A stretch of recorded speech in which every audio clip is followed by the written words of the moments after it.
Hi, everyone. Welcome to Hallmark Movie Drafts, the monthly podcast where guest panelists are all Hallmark movie enthusiasts who love to debate, rank, and create definitive lists of top 10 Hallmark movies. It's April, and it's the perfect time to celebrate the Hallmark filmography of one of our favorite Hall stars. She's an actor, writer, and producer. It's the incomparable Nikki Deloach. I'm Lynn Austin, your host, and with me today, back in the co-hosting chair, fresh off her victory in winning last month's Mystery Series Pilots draft, it's Erinbeth. Hey, Erinbeth. Hey, now wasn't that a surprise that I won the mystery after coming in last in the last two times I've drafted? That I was over the moon excited as mysteries are my favorite, but super excited about tonight with Nikki Deloach. This is going to be so much fun. I have loved Nikki since the early 90s. We're going to go way back to when she was a Mouseketeer, and I would come home every day from school and sit in front of that TV and rock out to the Mickey Mouse Club. It was so much fun, and she was one of my favorites. So exciting and fun, and it was very, very exciting when she joined Hallmark. I mean, that was what, 10 years ago? I mean, just amazing and great movies from her. Yeah, I think it was. I think it's about 9 or 10 years ago. This Nikki draft has been in the works since 2023. So this panel has been waiting 2 years. I think that's a record at this point. Normally it can be as much as 18 months, but I picked it out in 2023. I had it on the 2024 schedule. I still had to bump it because of other things that were going on. So here we are at 2025. We're finally here. Before I introduce the panel, we have a very special guest that's going to hang with us for a little bit, do a trivia round for the match. He's classing up the joint, that's for sure. He's a noted film critic and journalist. In fact, he's the chief U.S. film critic for the film Verdict. His movie reviews and writings appear in more publications than I can possibly mention. He co-hosts the Linoleum Knife, Maximum Film, and Breakfast All Day podcasts, in addition to what he does with Deck The Hallmark podcasts. He's the author of several books. I have one of them right behind me here. His most recent one is Hollywood Pride, a celebration of LGBTQ plus representation in film. And I don't care what Hallmark Plus says, he's our Mr. Christmas. It can only be Alonso Duralde. Welcome, Alonso. I'm going to take a Oh, breath. God, thanks, Lynn. That's an intro. I got to make you my hype man, bring you around to stuff. I appreciate it. Thank you. I'm particularly thrilled to be on this episode because I think Nikki Deloach was the first person in the world of Hallmark that I ever met.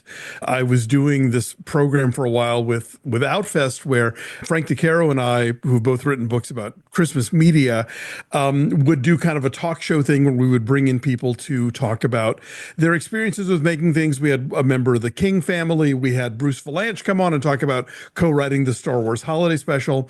And my friend Michael Verratti, who is one of several people who has one foot in the world of indie horror and one foot in the world of TV Christmas, came and spoke and brought Nikki with him. And we showed some clips from her Hallmark movie, Christmas Land, with Luke McFarlane, which was directed by Sam Irvin, who's another horror slash Christmas notable. So I've been a fan of hers ever since. Well, speaking of horror Christmas, let me just kind of fast forward a little bit to you have a new book coming out. Not new, but it's revised and updated from 2010, right? Yes. Yeah. My book, Have Yourself a Movie Little Christmas, originally came out in 2010. And this fall, we're getting the revised and expanded edition for all the movies that have come out since 2010, but also some classics that I didn't get to the first time, like the noir film Blast of Silence, which I only recently came around to, or the British drama, The Holly and the Ivy. So, yeah, even if you've got the first book, there's going to be a whole ton of stuff that's new in this one. And if you have not picked up this book yet, then the second edition is a great place to start. And I've actually already pre-ordered it on Amazon. I know it's Oh, Amazon, but that was the best way for me to do it I at this appreciate it. time. So I will go to our local bookstore in Exeter to get a copy for our library. So Oh, cool. Thank you. So, Alonso, a couple of people have asked me to ask you this question because Shoot. you watch movies, you write about movies, you talk about movies for a living, but if you could only watch one movie for the rest of your life, What movie would it be and why? And I'm guessing it's not a Hallmark movie. That's okay. Yeah, you are correct. Oh man, one movie. Well, I'm going to go big here because if I'm stuck with just one, the artist Christian Markley created a 24-hour piece called The Clock, and it's made up entirely of clips from other movies. And what he does is when it screens, they sync the movie to the time that it actually is when you're watching it. So if it's 3:15, you're going to see a bunch of film clips where people are looking at a clock on the wall and it's 3:15, or it's somebody says, "Hey, it's 3:15" in the dialogue, and it's 24 hours of this, and it's so fascinating. And his team of editors did such an amazing job of pulling together every sort of time imaginable, thing from various films. And weirdly, what it does is it sort of turns every movie ever made into one big movie. Like it all sort of flows together in a way that everything just sort of feels of a piece, even though you're jumping around eras and countries and all these different things. It all becomes this one cinematic experience that's unified by the idea of time passing. So that would keep me entertained, I think, if you're going to limit me to one. Where can we watch this on? Do you know? It doesn't come up a lot. You have to kind of find a museum that's doing it. It's not on any kind of home video or whatever. But if it is ever popping up at a museum near you, drop everything and go at least for a couple of hours and watch The Clock. You won't be sorry. Oh wow, that was fabulous. Yeah, I'm definitely going to look for it. So we're just thrilled to have you join us for a little while. We're going to get to the trivia round in just a second, but first, let's introduce this month's panelists. Not only are each of them opinionated, savvy drafters who are also super competitive, they're also a trio of legitimate Hallmark movie draft trailblazers, and I'm going to tell you why. So first up is the sole inspiration behind why I launched this podcast back in September 22. She was on that very show, the Andrew Walker edition, with her Andrew Walker pillow. And today she is making her sixth appearance on HMD. It's the one and only Emily, AKA Mrs. Walker. Can you believe it? Hi, Emily. Hi, Lynn. You can't get rid of me, can you? I love you. So, No, Emily, you've had as the real wife, of Andrew Walker, I need to make sure that and vet his work wife. So that is why I'm here tonight. it's wife versus wife. Yeah. Absolutely. Absolutely. So, Emily, you've had a busy year, absolutely crazy busy year. I've enjoyed seeing your travels and everything on Instagram. Are you ready to do this? You're going up against two people that you've drafted against, but Yes. never at the same time. They were in totally different drafts. What are you thinking tonight?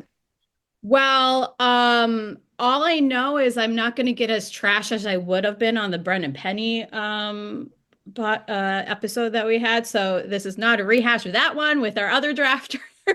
And we're just gonna bring it full circle here with some OG ones here. So I'm pretty excited about drafting tonight, and we'll see what happens. You just never know with us three. No, you never know. Complete Absolutely. wild And night. it's okay that you're dragging the other two into it. You just never know with Emily, period, full stop. No other explanation needed. All right. Well, you're coming into the match with a leftover veto override from the One Tree Hill lead cast draft back in September. So good luck in the trivia round. It could be important to you. Next up is a trailblazer for two reasons. First, he was on that first HMD show with Emily back in September 2022, but he's also the first player to win the HMD Tournament of Champions. He's the host of several Bramble Jam Network podcasts, including, of course, the much-loved Deck The Hallmark podcast. It's Daniel Thompson, aka Dan, 2023's HMD Champ Champ. Welcome back for your sixth time, Dan. Lynn, thank you so much for having me. It's always a joy. It is always a joy to be here. I didn't bring my trophy. I didn't want to intimidate anyone. This is fun. We're having fun here. But I'm excited to be here talking about Nikki Deloach, for me, one of the OGs for sure. So I'm excited to be here. We are happy to have you. So, Dan, I do have a question for you, though. As the 2023 champion, You were eligible for the 2024 tournament. You participated in the first round and you choked. You did not make it past the first round. What happened, Dad? Well, one characteristic about me, not many people know, is I'm really gracious. And I wanted, would it have been fun to win this every year? Yes. Would it have been fun to win the championship every year? Yes. But I felt, in that moment that it was the right time to just let somebody else have a turn. So did I completely blank on who is co-starred with anybody that you asked about? Yeah, I did. But I'd like to think it was because I was gracious. That would make me feel better personally. But you know what? It's a new year. It's a new me. And I'm back and I'm ready to win again. I had a year where I didn't win. So I'm ready to win again, ready to get a second trophy to add to the case. So it had nothing to do with the fact that you have never seen Summer Villa. I've never seen Summer Villa. All right. I guess we're going to talk about it. And ranked it dead last. Yeah. I'd never seen it. And I also didn't listen to that episode. So double wrong on my part. And I was like, whatever I've not seen, I'm going to rank last. And had I not done that, according to you, I'd have been in the competition. So, that's what I get for not watching that classic film, Summer Villa. That classic film. Well, shout out Jenna Colosi, 2024 Champ Jabs. That's great. All right. Well, listen, we know that you do the who, what, when history and pop culture quiz show for South Carolina Public Radio with Brand, which is so much fun. Even though I didn't win my match and didn't get a fanny pack, not holding a grudge. And I didn't even bring it up either. So you brought up me losing. I didn't bring up you losing. Losers. But the last time you and I spoke, you mentioned that you're working on another podcast that has nothing to do with Hallmark movies. I'm very excited. It's coming out the same day as this episode. So if you're listening to this, you can listen to the first episode of my new podcast. It is called Breakfast in Hell, a deconstruction podcast. So might not be for everybody, but basically I'm a man of faith. I grew up in the church and over the course of my 41-ish years have had a chance to think long and hard about a lot of what I believe in and found that the best thing in the world that I ever did in thinking about what I believe in is talk to others that were on the same journey. So each week I have a long form interview with someone who had a belief system as a child, ripped that belief system apart as an adult, and then either decided to reconstruct it back or move on to something completely different. I've recorded 6 of these so far. It's been one of my favorite things I've ever done. If that sounds interesting to you, I think you're going to love it. If it sounds dark or it gives you anxiety, then maybe don't. So I want you to enjoy yourself. But I do stand by it. I'm very, very proud of it. It launches today. So go leave me a rating and review. Just leave a 5-star if you don't want to listen because you're just too anxious. And after you finish listening to this, of course, go over and check out Breakfast in Hell, a deconstruction podcast. The first episode's out today and it features Justin Kirkland. And it is one of my favorite hours of conversation I've ever had during a podcast. So I think you should totally check it out and subscribe and like and follow and all those good things. First of all, it sounds fascinating. We all love Justin Kirkland. So this is great to kick it all off. And listeners, please don't be confused with Breakfast in Hell with Breakfast All Day, Alonso's podcast. That's true. I did. I was jealous of Breakfast All Day. There it is. Yeah. It's a different show. It's a different show. So on our show, we like Oppenheimer. That's the difference. But did you like Barbie? Love Barbie. Love Barbie. Both great movies. All right. Well, you're coming into the show with absolutely nothing extra. So, good luck in the trivia round for you. And finally, our third panelist is an HMD trailblazer because he is the first man to try his hand at drafting who isn't a podcaster, at least not yet. He co-won that Brendan Penny draft that Emily tried to get us all shit-faced on. He co-won it with Christine. He is one of our all-time favorite people. Is there a doctor in the house? Yes, there is. It is Dr. Thaddeaus. How are you, Thaddeaus? I'm doing well. How about you? I'm doing okay. How's that doctor thing working out for you? Oh, it's going pretty well. There was I'll say a few weeks ago, I was feeling a little burnt out, but I had a little vacation, got to refresh and come back, and I'm doing much better. And I feel like it definitely did myself and my patients very well to have that little break. That is so nice to hear. I'm being very sincere. Not only are you a trailblazer, but you are an inspiration because it was because of your appearance that Ernie Delisante Oh, raised his hand and came forward and drafted in the Valentine's draft this past right. February. And he's signed up to do another one shortly as well. So thank you for that. So Right.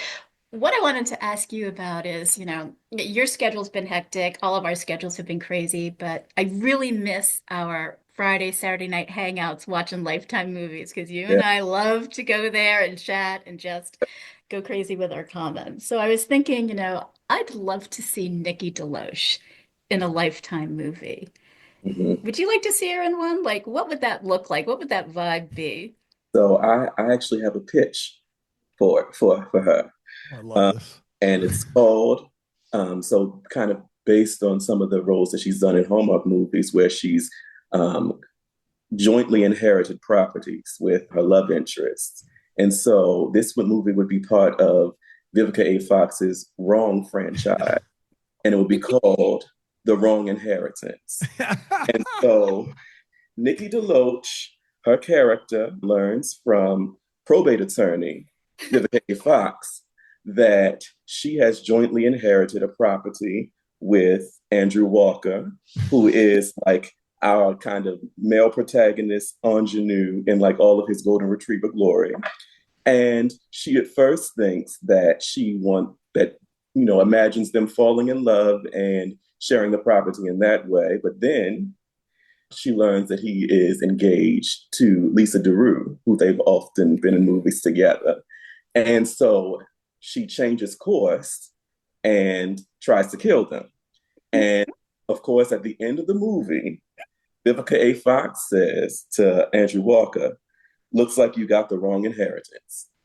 There it is. You Excellent. were getting a round of applause. Emily, you were dying through that. That What is do you think? perfect. You'd watch that, Yeah, right? I would watch that. That would get so many 5 stars, 20 stars, all the stars you can get for me. That would probably be my favorite movie of the year. Yeah. So you Alonzo, But would you pour you it know up. what? Someone needs to pick that up. Even if it's not Lifetime, maybe we can go over to Up TV and do it. Alonzo, would you pour it up or put a cork in it? Oh, I think I want to see like the really low budget Tubi version because that takes like a a Lifetime premise and just makes it like almost more dangerous somehow. This is great. Well, we are all here for it. Thaddeus, that was so awesome. Oh my God, I can't stop laughing. All right, so you are coming into this match actually with a leftover veto and a veto override. So winning the trivia round is could be important to your gameplay too. So Let's let's get on with it. Speaking of the trivia round, let's start shifting into gameplay mode. The eligibility for tonight is very straightforward this month. Nikki needs to be the lead in the A storyline of the Hallmark movie. So any movies where she was in a really supporting role or has a cameo appearance won't be eligible. So there's 20 movies that the panelists are going to be choosing from. You can see the list of movies on our Letterboxd account at Hallmark Drafts and on our Instagram at Hallmark Movie Drafts. The drafting positions tonight, there are going to be three of them, A, B, and C. Drafter C picks positions 10, 7, and 3 on the list and gets one veto card and one veto override card.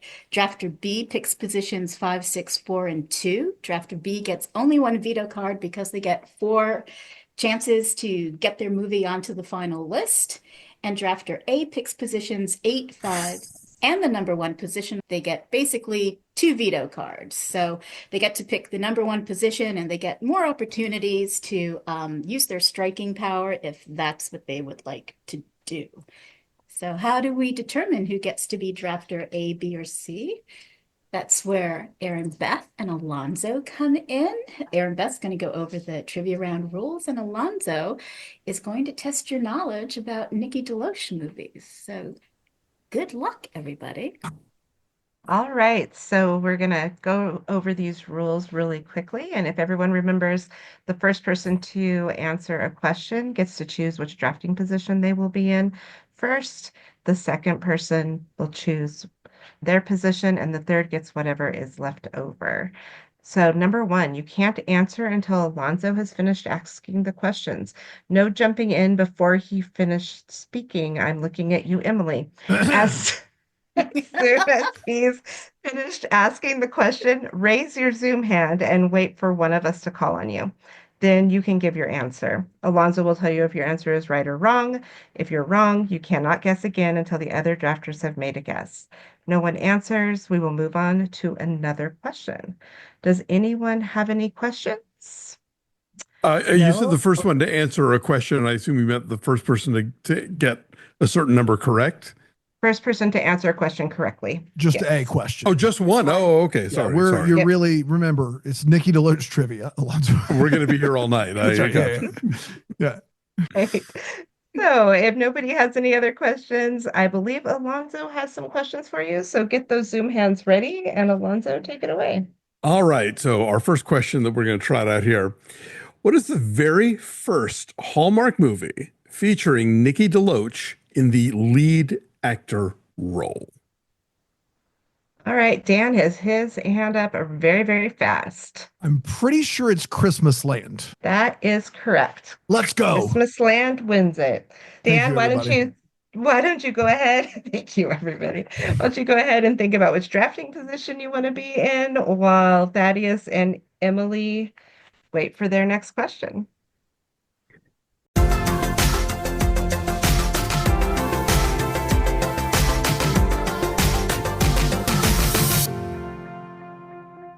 Nikki horses around with David Hayden Jones in Taking the Reins. What is the name of the horse Nikki's character rides in competition? Emily's hand was pretty fast. What do you think? It's Rascal? That is correct. Good job. So, in two questions, I'm impressed. Scott Porter, and I'm sorry, and it was actually Scott Porter in the movie. Shout out. Yeah. Shout out Porter. Scott Porter. That's right. Friday Night Lights. Yeah. Sorry. It never goes this quickly, Alonso. It literally never goes this quickly. I know Ever. that was super fast. At least I know when I'm being shoved off. That's fine. you are not being shoved off. And shout out Scott Porter, and at least it wasn't Stanley Weber. So that's good. Oh, for we us. can remember his name now. That's all that matters. All that matters is I know who Stanley Weber is, and I've got it down. Alonso, you are such a prince for joining us. I'm sorry that it only took 30 seconds. You crushed it, though, man. You crushed it. You know what? Every second a treat. Have a great draft, y'all. I trust you all to do the right thing. We love you. We love you. Have a great night. Enjoy your dinner. Take care, everybody. Bye-bye. Bye. Bye. Okay, listeners, we actually do have Alonso's personal top 10 ranked list. So he'll be competing in spirit with Erinbeth and I in our side hustle to see who wins bragging rights, trying to match as many of the titles as possible that the panelists come up with. So here we go. Dan, what drafting position do you think you would like to have? I want to just confirm something. Thaddeus is bringing a veto and a veto override, and Emily is bringing a veto override. That's correct. Gosh, man, I'm up against it, guys. I'm going to have to take the extra veto and pick one. I'm going drafter C. Oh, okay. Dan is going to be drafter C. So he's going to get picks 10, 7, and 3 on the list. He'll get a veto and one veto override. And Dan will be up first in the veto order as well. I want the first pick and 2 vetoes. I thought you said C was the first one and 2. I want the one with 2 vetoes. That's what I wanted to choose. Okay, so you want to be A. I'm sorry. You're fine. I literally wrote it down. I just wrote it down wrong. That's on me. I'm No, sorry. You are totally fine. I'm sorry. Because I said out loud I wanted the extra veto and pick That's one. what I thought, but Yeah. you didn't. Yeah, okay. But then you said C. Yeah, that's on me completely. I'm sorry. Don't worry, I still wanted B. It's okay, Dan. It's good. Good. I'm glad. You know what? We're just going to roll with it. So Dan's going to be drafter A. He gets 8, Sorry, 5, and guys. 1. Don't worry about it. You're fine. You do this for a living. It's okay. Clearly. Dan, And he's going to have two vetoes. Emily, you can choose between C and B. Do you still want B? Yes, please. Okay, so Emily's going to stay with drafter B, so she gets picks 9, 6, 4, and 2, and she gets one veto, but she also is bringing in the veto override card. And then that changes things. You are going to be drafter C. So you're going to kick off the list. You've got picks 10, 7, and 3. That position comes with one veto and one veto override, and you're bringing in the twins of that. So you're actually going to have Good gracious. another veto and another veto override. So there you go. Two vetoes, two veto overrides. You're wielding a lot of power there. Wow. Are we ready to do this? Everybody ready? Let's Get your light this jumping candle. jacks. Let's light this candle. Let's go. Okay. Thaddeus, you are first up. What would you like to throw down for the 10th position on the Nikki Deloach 10 best Hallmark movies list? Okay, so I'm actually going to put as my number 10, Truly, Madly, Sweetly. And the reason that I picked that movie was so it's kind of like a base hit, pretty standard kind of Hallmark movie. I think they had decent chemistry. It was the first of the movies where she jointly inherits a property. But I have to give it some bonus points for two things. First of all, there was the two black best friends that actually had like a side romance story. And I think that Karen Holmes' character was a bit more developed than you typically, or at least at that particular time, you would see the best friend character. And also the story behind that movie getting made. I believe she shared the story of how her son was ill and she hadn't worked because she was working to take care of him. And she was about to lose her insurance. So they had to push the movie, the timetable for the movie forward so that it would be done in time for her to actually be able to continue her insurance to help care for her son. So I think that for that reason, that's going to push it into my list as my number 10 pick. I think Truly, Madly, Sweetly is a great pick for number 10. I loved your reasons. The movie's from 2018. Nikki is, of course, the lead is Natalie. Dylan Neal is Eric. He also co-wrote the script. Ron Oliver directed it. So who doesn't want to inherit a bakery or a building that could have a bakery? Dan, how are you feeling about I this don't at want number to 10? inherit this movie on my list. I think this movie's awful. This I'm not going to tell you exactly where it ranks, but it is really close to 20 on my list of Nikki Deloach movies. It is, I believe, the first Nikki Deloach Hallmark movie I ever saw. I think we covered it in the preview episodes before the first season of Deck the Hallmark. Dylan Neal's never been my favorite. I found the idea of co-inheriting a bakery to insult my intelligence. And at the time, I had not been beaten down by over 1,000 of these. And so I was still fresh. I was fresh and new. And I thought there's no way that these two randos could inherit a bakery. And I was wrong. And they proceed to like find an old recipe book. And I was like, that's stupid. And then they leave baked goods out all night long and they get ruined somehow. How did that happen? That's stupid. Did I rewatch it for this draft? Absolutely not. I didn't. Did I see it and immediately go, this can't be on the list? You bet I did. Now, my problem is that I have two vetoes and that is not the most like Thaddeus has two vetoes. And it's 10. This is the problem. And I'll just go ahead and let you know, if you've been listening to this podcast a long time, I'll give you a little inside strategy tip for anybody that maybe wants to draft one day.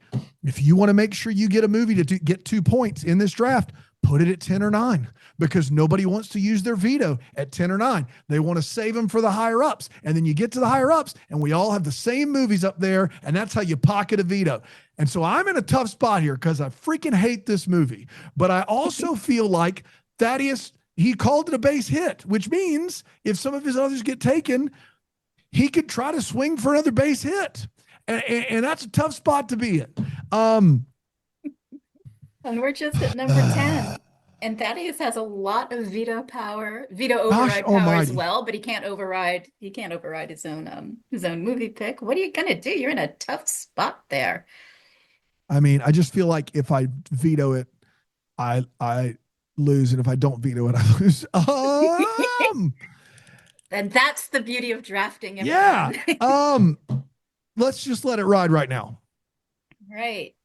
Dan is going to let Truly, Madly, Sweetly ride at number 10. He's looking at you, Emily. What are you thinking about? She's giving me the side eye. Okay, Thaddeus, I'm sorry, but I feel the same way as Dan. Let's go.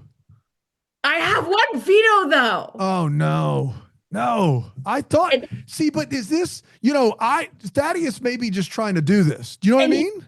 well, yeah, to get rid of our vetoes. Yeah, exactly. This isn't our first rodeo. Yeah. I'm gonna have a drink. Daddy, oh dear Lord. Oh, This is tough. We are This 15 minutes in. this is very tough. And oh God, I feel like Dan and I have it the same place on our list. Mm-hmm. Well, Emily, I will sucks. give you a second It's to so boring. ponder and let everybody know that one of the drinks for this month It's called Truly Madly Sweetly. is Truly Madly Sweetly, a Yeah, cupcake milkshake. Yeah, that doesn't So change. if you're interested, you can check that out on our Instagram page. This movie doesn't belong on any top 10 list ever. Aw. Oh God, this movie's so boring. It's so bad. You know it, I know it, we both know it. God. He wants you to veto, I think Emily. he Are you going to does. cave? Maybe he'll have your back. My You know? problem is So that you're saying Dan has had my back before. I have. You're right. But I got to be honest. I've never drafted with Thaddeus. Most people, when they're doing this, they have a hard time not either cracking a smile or being ultra serious. Like And he did this to me last time. Brian Harold gets ultra serious when he's doing Yeah. this. And then like Bran can't help but smile. So like I've never drafted with Thaddeus and it seemed authentic to me. And so that's a problem. I mean, this movie sucks. He's It's a bad doctor. movie. Thadius is a doctor. Thaddeus I don't know if pouring Hippocratic oath. I don't He's know if I pouring would a press glass of Thaddeus wine. as my doctor right now. That's the problem either. Yeah. Hippocratic oath, do no harm. I think this crosses the line. Okay, so this is what I'm gonna do. This is gonna be a wild ride, folks, this whole entire night, and I just can't have this on the list. So I am using my Oh wow. Let's go. I Say the hear word. you. I'm vetoing it. I hear you, This Miss is gonna Walker. screw me over. I hear But your you. girl has the most picks here, so That's right. That's true. that's how I'm doing. Listen, you did a solid here, Emily. You did. Ugh. All right. So I hope Emily. we have the same number one, is all I'm saying. We did last time. I don't know about We this did. time. Yeah. All right. Emily has used her one and only Dear veto Lord. to veto Truly Madly Sweetly at number 10. And as we all know, Thaddeus is free to play it again higher up on the list. It just can't be played at number 10 again. So, Dr. Thaddeus, who was pouring a glass of wine and just sitting back and watching the fireworks go ping, ping, ping between Emily and Dan, what do you think you would like to replace this movie with? So I will replace it with The Curious Caterer, Forbidden Fruit. Actually, I just watched this movie yesterday because I hadn't seen it when it originally came out. And the mysteries can, kind of, whatever. But it mostly kept my attention. And I liked the premise of it involving kind of like a fandom. And so it was a little different and a little more entertaining. Got to see some singing, actually got to see Nikki Deloach sing. And, but the reason it's a little lower is I did figure out who the murderer was pretty early into the movie. So, but other than that, I enjoyed it enough that, like I said, it kept my attention and I enjoyed the ride of the silliness of that particular movie. So I will put that as my new number 10. Okay, Thaddeus's new number 10, Curious Caterer, Forbidden Fruit, fresh from the Hallmark world in 2024, right? So there's like what, five of these movies now in this franchise that she does with Andrew Walker as Detective Tom Schultz. And Goldie is, the amateur sleuth slash caterer, Goldie Barry. What I love about this series is actually Lachlan Monroe, who plays her Yeah. ex-husband. He is just a delight. Choose the scenery every time. I would watch him in anything. And I would just like to point out that Fiona Vroom plays Claire, his new girlfriend in this. So vroom vroom to you, Dan. Nicely done. Thank you Nicely so done. much. I'll be What a here all week. transition. So much. Yeah, so this is definitely an improvement over Truly Madly Sweetly. I like the Curious Caterer movies. I don't think this is one of the two best Curious Caterer movies. I have it third on that list. It did not make my top 10. I figured it out pretty quickly. Plus that haircut's atrocious. I think, those two things are in the negative column. The question is that there's only 20 movies. We vetoed one and 10. If I veto a second one, what's he going to pull out next? I mean, like, this is costing him nothing. It cost him nothing to just sit here and have us keep vetoing it. I definitely think he could do worse than Forbidden Fruit. For that reason, I'm going to let it go. Dan's gonna let it go. Emily, you can't do anything, but we'd still love to hear your thoughts on this movie. How do you feel about Forbidden Fruit? Yeah, well, of course I love the series. This is not my favorite one from the series. I don't think I would have vetoed it even if I had a veto. This is higher up than the other Truly Madly Sweetly one. So yeah, it's good. There's a lot of kissing in this movie though at the end, and I thoroughly enjoy that. So I mean, yeah, can't go wrong there. Can't go wrong. Lots of kisses. And I had flashbacks to her MMC days, so it was good. Good choice. Not good, but it was fine. Yeah. Emily, exactly did you what I would say. also send out in the mail for the MMC CD to come by mail to your house? I didn't because I'm just a little bit younger than you, but like I watched them all, and that's how I started with all my pop music, and that was my first intro to all the people. Yay, that is. Congratulations. You got your first pick locked in, Curious Caterer, Forbidden Fruit at number 10. So Emily, Mrs. Walker, it's up to you to make your first pick. What are you thinking for number 9? I am going to go, why don't we do A World Record Christmas at number 9? So I will admit the first time I watched this, I'm like, it was fine. It was good. It has a touchy subject here with an autistic child. The storyline itself worked really well, and I think she was able to handle that along with Lucas Bryant there. I think the acting was good. It was a heartwarming story, and when I rewatched it for this, I'm like, yeah, this is a pretty solid movie when you look at it in the whole Nikki Deloach spectrum of her Hallmark career.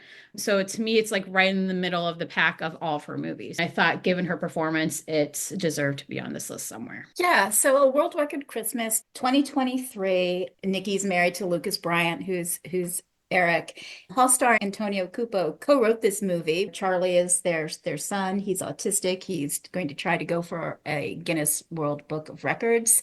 There's some sads in here, but there's also a big reality check, adults talking like adults kind of a situation.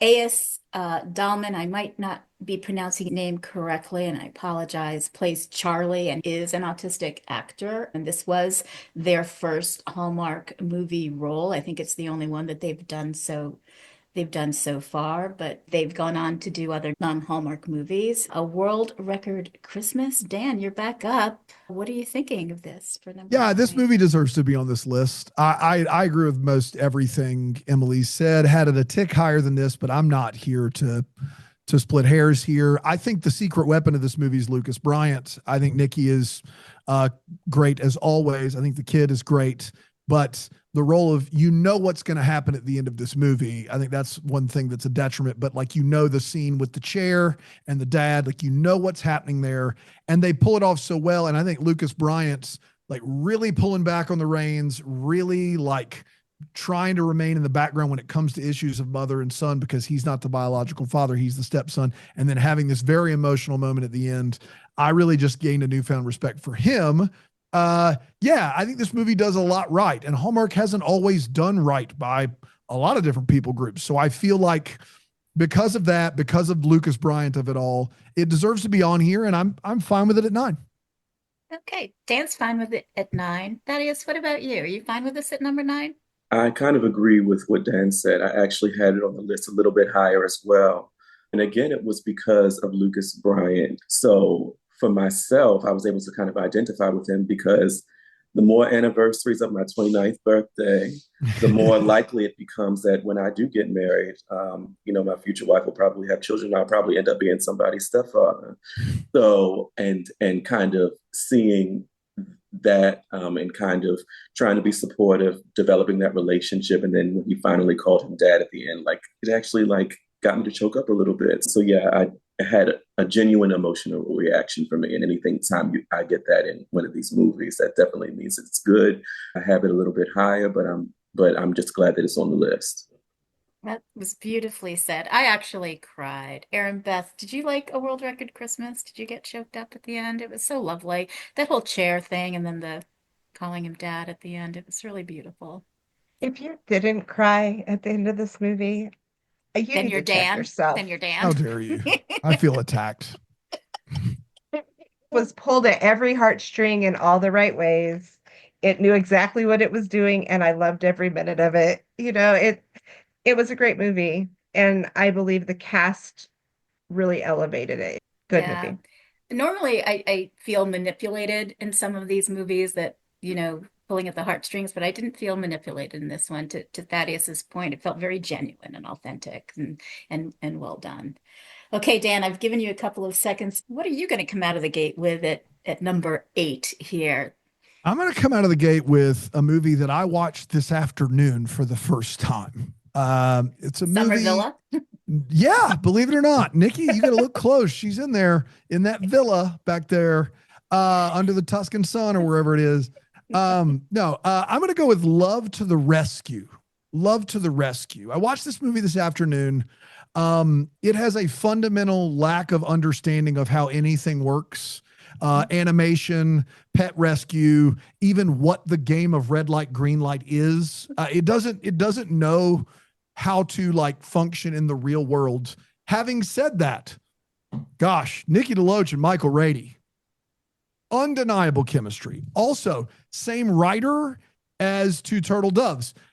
Same kid, the girl, Michaela something, I don't remember her last name, as Two Turtle Doves. In this movie, she is Nikki Deloach's daughter. In Two Turtle Doves, she's Michael Rady's daughter.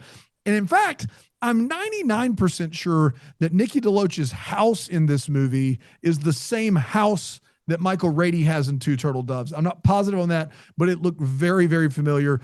Same writer, same leads, same kid, but this is about pet rescue. They don't know how the PTA works. They don't know how anything works in this movie. Nothing. But the dog is a legit rescue, which is awesome. Rady and Deloach are lovely together. And we started covering every movie Hallmark released months after this was released. That's how I missed it. But I got to be honest, the writing. Also super supportive ex-husband. Super duper normal support. And then Michael Rady's dating a woman, super duper supportive and normal. Like no crazy weird, just like this guy's coming home. He's like, I brought you this coffee from Belize or wherever. It looks like you're having a tough day. I know we're not together, didn't work out, but like, so just almost in a sea of crazy, we don't know how to PTA and pet rescue. There is this crazy thing where the people all talk normally and the chemistry is good. And so it's one of those movies that if we had done it in 2019 on Deck the Hallmark, we'd have had a field day with it. But it does rise above a lot of that because of how good the chemistry and the writing of the dialogue of the two leads together is. So for that reason, I have it on my list. 2019, it was a more innocent time, wasn't it? Yeah, it was. Yeah. Can we remember 2019? Yeah, this movie, I always get it confused with 2012's Puppy Love that starred CCB and Victor Webster. That is Missed that shaking one. his head like, please don't. Well, there will be a dog draft coming up. I know you guys posted a April Fool's one, but there is a dog draft coming up in As in they're all terrible movies? Here's another dog. Here's another dog. Yeah. Michaela He's a Russell. dog. Michaela Russell, shout Michaela out. Russell is Yeah. plays Sophia, her daughter, in this, and Max Ivutin plays Owen, Eric's son. So really great cast, great job. Okay, Emily, I've stalled long enough. What are you thinking here? Well, I can't veto it, and I wouldn't veto Oh, it. that's right. You can't. You can't. No, I really like this movie. This is, older. So they did this movie and then they did Two Turtle Doves within I think a year or so of each other. So their chemistry was really good, even in the initial start. And also, who wouldn't want a dog named Bruce? Yeah, come on. I'm a big fan of dogs having real people names. And that dog does not look like a Bruce, but it's a Bruce. Not even a little bit. Not even a little bit. But I mean, the poor dog is confused. It's literally splitting its time between two. There's so many dogs that need homes, and we're fighting over this one. It took me a while to get over that. It did, but I got there. Yeah. There. But I like the bonding. I like the bonding of the kids, and I like the bonding of them. And I just thought it's a little bit of a feel-good movie. So I approve. So Emily approves. Dr. Thaddeus, what's your position on dog sharing and the 50-50 split? Is this a healthy choice? No. No. But this movie, again, I actually have this movie higher on my list as well. What I particularly like about this movie is it's one of the first ones where, like, Nikki's character did not feel like an archetype to me. Mm-hmm. So they have her be a little free-spirited, but she's not like all over the place. She seems like a real human adult and not like a manic pixie dream girl, like when they tend to do this type of character in these movies. So I really like that. And again, like you all said, Nikki Deloach and Michael Rady had great chemistry. I really liked Michaela Russell. I liked that she was an animator in this movie and how they kind of tied in the story with her submission to like what she was going through in her own life. As you also said, their relationships they had, that Michael Rady had, and then hers with her ex-husband seems like mature adult relationships and not the typical like cutout, bad fiance, deadbeat dad type of thing. Mm-hmm. So I really appreciate that. If you ignore the premise with the dogs, then it's a very good movie, and I really enjoyed it. So I'm going to keep it, even though I have it higher on my list. All right. So Thaddeus is going to keep Love to the Rescue at number 8. Thaddeus, you and I need to go see Manic Pixie Dream Girls live. Yeah, I've heard that they are a banging band. So good. Fantastic. That does need to be a band. And Thaddeus, you're actually back up at number 7. We are grooving right along, having spent, 35 weeks at number 10. Here we are at number 7. What are you thinking? So I'm actually going to put Cranberry Christmas for my number 7th pick. And the reason that I'm choosing this movie, so I like that they actually show a couple that first of all, they're a couple, which is unique for these movies. Next, it's a couple that is going through issues that, they still love each other, but they've grown apart because they want different things. Of course, like the whole premise of this show that's being released this year, and they're adding all of these different segments to the show and completely changing what they were going to do this late in the game is ridiculous. But I was very entertained by Fake Oprah and their final scene where they kind of decide, where they recommit to each other, and he gets down on his knees and then she joins him on the ground. Was a really great scene. I really felt like, again, especially given the themes of this movie, they were finally on the same page and coming back together. So I was invested in their relationship and them as characters, how couples, as you grow and develop as people, sometimes you grow apart. And if you're really committed to each other, having to figure out a way to make that work. And eventually they did. So I'm going to log that in as number 7. Number 7. Cranberry Christmas from 2020. Ben Ayers is Gabe, right? Her husband. You want another drinking game, Emily. You can drink every time the word cranberry is said throughout this movie. My gosh. That would be even worse, to be quite honest. It would be a lot. You would make it 20 minutes in. That's it. Oh, yeah. No, you'd be dead. staying hydrated is important, but maybe with water would be best with this movie. In all seriousness, Joy Butkin is the writer for this movie, and there's going to be a Butkin draft is already scheduled for 2027. She's got 7 Hallmark movies so far, just in 2024 alone, including like Savoring Paris, 3 Beds, 2 Bath, One Ghost, and one for 2025, My Argentine Heart. She is writing some banging stuff, and I think you really crushed it with your reasoning, Thaddeus. So let's see what Dan has to say about this one. Yeah, I love this pick. I love it here. I'm one away from it on my list here, so I would love to get the 2 points, but I think this is where it belongs on the list. And for all the reasons Thaddeus said, it sounds like he liked it a little bit more than I did. But I will say, the fake Oprah thing was really fun. The end scene on the porch, like, I think we don't give Nikki Deloach enough credit for pushing character traits and characters that weren't on Hallmark. Thaddeus did a great job of articulating about her character in Love to the Rescue. But, to have a man declare his love for his almost ex-wife and break down in tears as he falls to his knees, I don't know if we had ever seen that on Hallmark before, at least not in my 700 or 800 movies that I've watched on the channel. So I didn't think it all held together. I think there's some dead air in this movie. There's a lot of cranberry talk, but the last scene's great. The chemistry's good.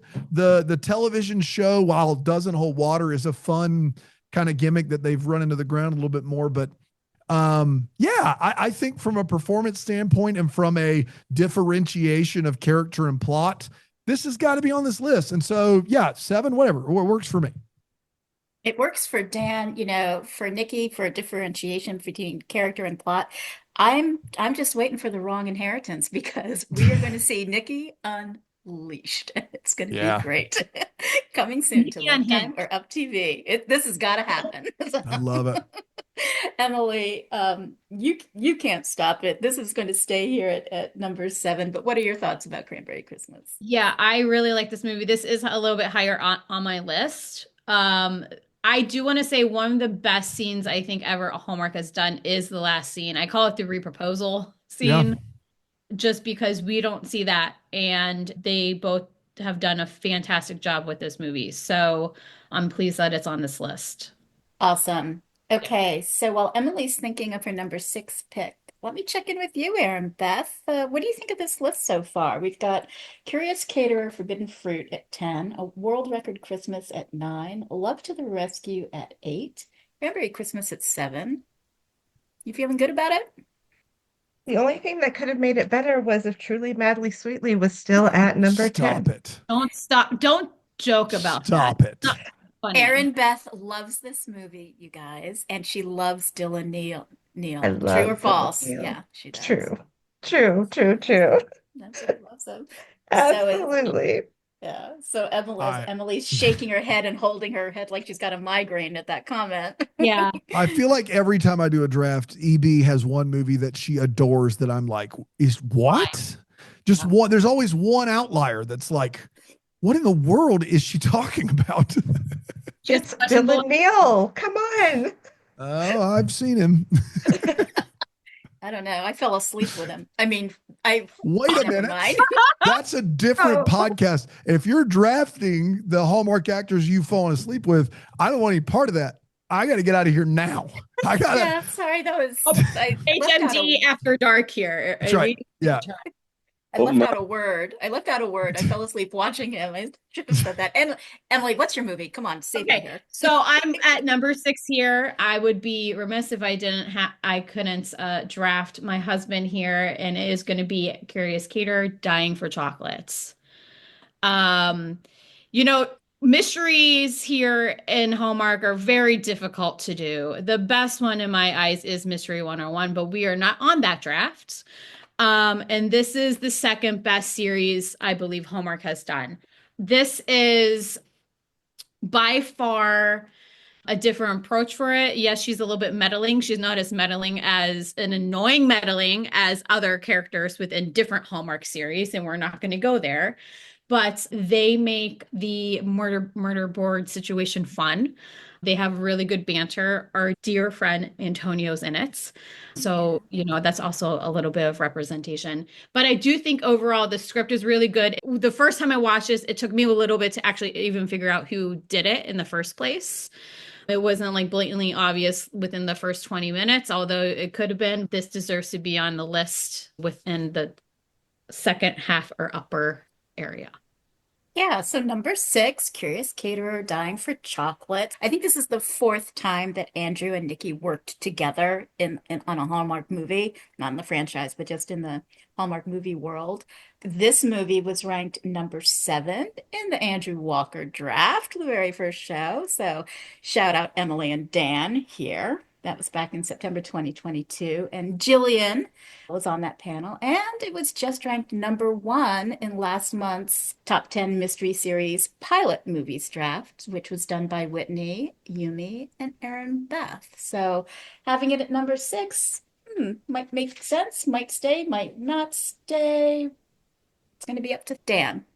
It's up to you Yeah, first. this is interesting. I agree with a lot of what Emily said. I have to think on if it's my favorite mystery series, not named Mystery 101, but I do think this is the second best Curious Caterer movie for what that's worth. And I do think that there was something that felt very fresh about both of these characters playing a little bit off type, especially Walker, playing a very serious by the book detective. And the murder board thing was fun. I think some of these mysteries can all kind of blur together, but I remember this one. I remember thinking Lachlan Monroe may be the murderer, which was fun in that opener. I think they get better than this, but this is on my list. And so I get a point if we play it here. And the thing that I would have at 6 has already been played. So I can't get 2 points, and it's on my list. So yeah, let's let it stick for now. See what happens. Dan says he's going to let it stick. What about you, Thaddeus? You are sitting with 2 vetoes, 2 veto overrides, and we are at number 6. How are you feeling about this movie? So I do agree with what both of them have said about this particular series and about the opener. I do like it as an opener. However, I actually find that the one that I played before, and there's another one in this series that I prefer to this one as well. And so for that reason, I'm going to use my override. I mean, my veto, Yeah. my veto for this movie. Ooh, Thaddeus is using one of his 2 vetoes here. So, okay, Emily, you can play it again, Emily, higher up on the list, maybe if you choose to, but right now we need another movie from you for number 6. She's thinking very carefully. Boy, Oh, you weren't expecting my that. picks around that have already been played. You could always play Truly Madly Sweetly. Oh, if you like. Yes, you It's could. there. I almost said a really, really bad word, and I'm not going to go there, but yeah. This is 6, huh? And I have 4. My last And 2. You got 3 picks left, yeah. I don't want to go that far up because I feel that one. Okay, this is what I'm gonna do. All right, we're ready. I don't know how y'all are gonna feel about this, but I'm gonna go with Our Holiday Story. Okay. I like Nikki with Warren Christie. I think they have really good chemistry. I like the trope that's always like a misidentity trope. So that's always a nice play when it comes into this. I think the storytelling of them going back to like their initial like meetup and everything and having like kind of a 2 timeline thing, it worked for the most parts. I do like the story and how they've overcome their differences and the daughter encouraging Warren's Chrissy character to dates. And I just thought that they did a really decent job with it. When I first watched it last year, it was fine. And then I rewatched it. And I'm like, yep, this is a good, solid movie. Because when you're watching 40 Christmas movies in a row, it just gets like a big gambler. What? Yeah. No, get out of No, here. no one ever does that. They're right? all individual snowflakes. After you don't watch it for a few months and you rewatch it, you have a different appreciation for it. Yep. That's what I got.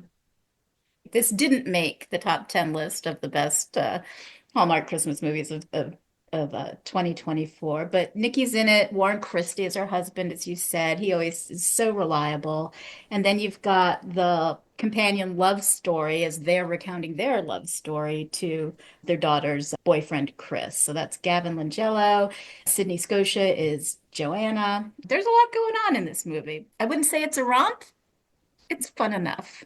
What do you think, Dan? Fun enough? Yeah, I have this higher on my list. I was the highest on this movie of any of the Deck the Hallmark hosts when we ranked the movies last year. Yeah, Christy and Nikki Deloach are great together.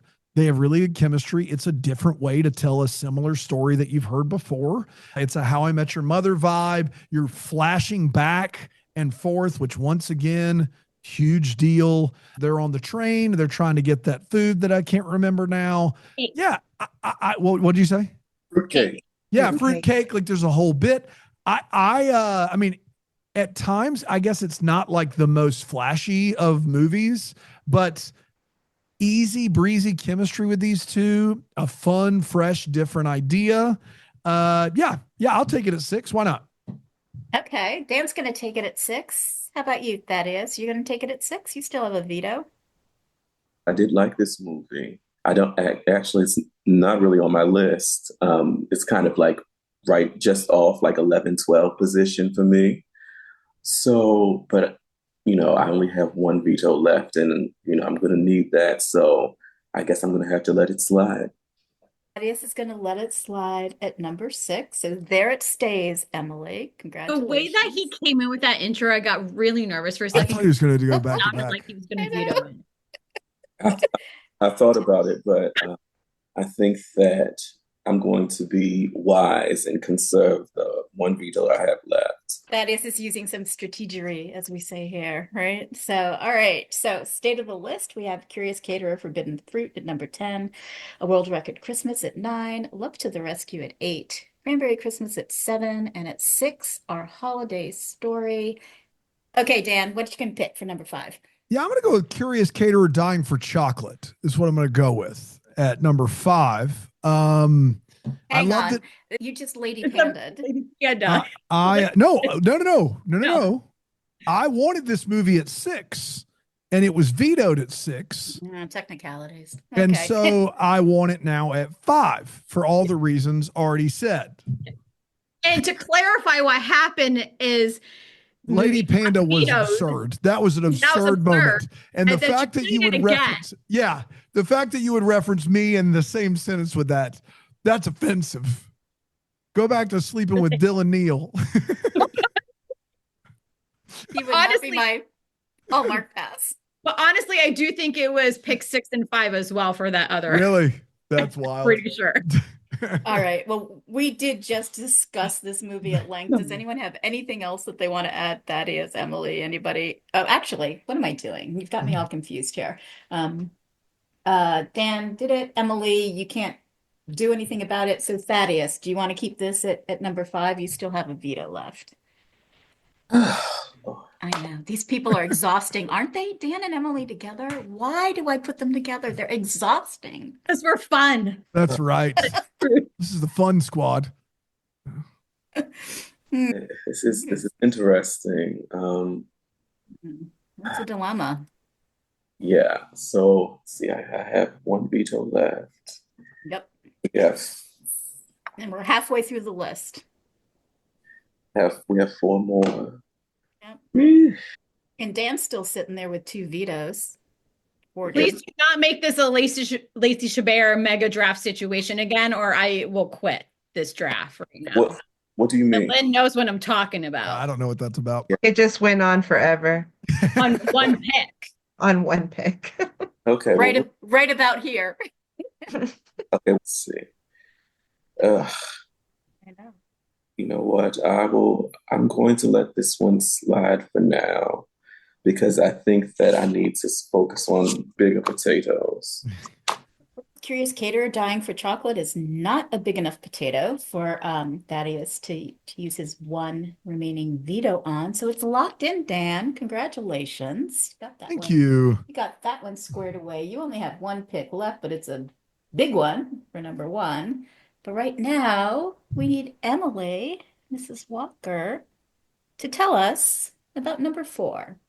Okay, about number four. Yeah. So, I don't know how other people feel about this. I'm gonna go to a big sads moment here real quick. Oh boy. That I didn't think I was gonna turn onto this podcast and have to go to a big sad moment, but I really don't like sad movies.